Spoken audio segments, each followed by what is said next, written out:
Hello， 大家好，欢迎收看小百科太太。在今天的视频中，小编想和大家讨论一个非常重要的话题：咳嗽药和某些药物的相互作用。很多人在感冒或咳嗽时会服用咳嗽药来缓解症状，但你知道吗？有些食物如果与咳嗽药、感冒药一起食用，可能会引发严重的副作用，甚至致命。接下来我们一起来看看哪些食物不宜与咳嗽药和感冒药同吃。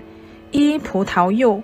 葡萄柚中含有一种叫做呋喃香豆素的化合物，能抑制肝脏中一种关键酶的活性。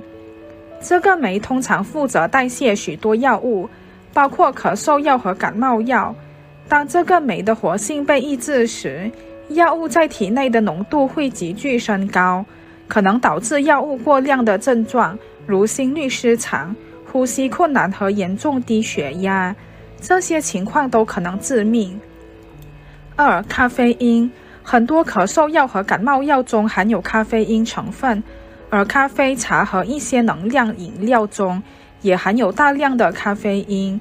如果同时摄入大量咖啡因，可能会导致咖啡因中毒，表现为心悸、焦虑、失眠、高血压，甚至癫痫发作和心脏骤停。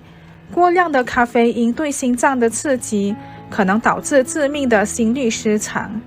三、乳制品。含有4环素类抗生素的咳嗽药和感冒药会与乳制品中的钙离子结合，形成不溶性物质，显著降低药物的吸收。这不仅会降低药物疗效，还可能导致未被代谢的药物在体内积聚，引起毒性反应。4. 高脂肪食物。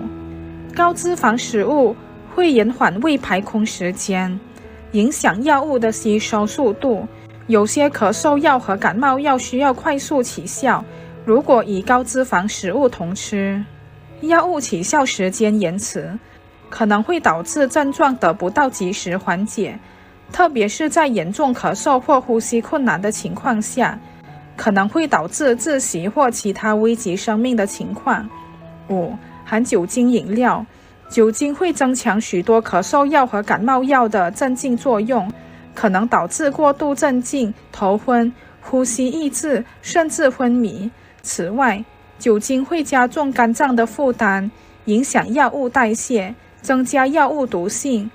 酒精与某些抗组胺药或咳嗽药同用，可能导致呼吸抑制和心脏抑制，严重时会导致死亡。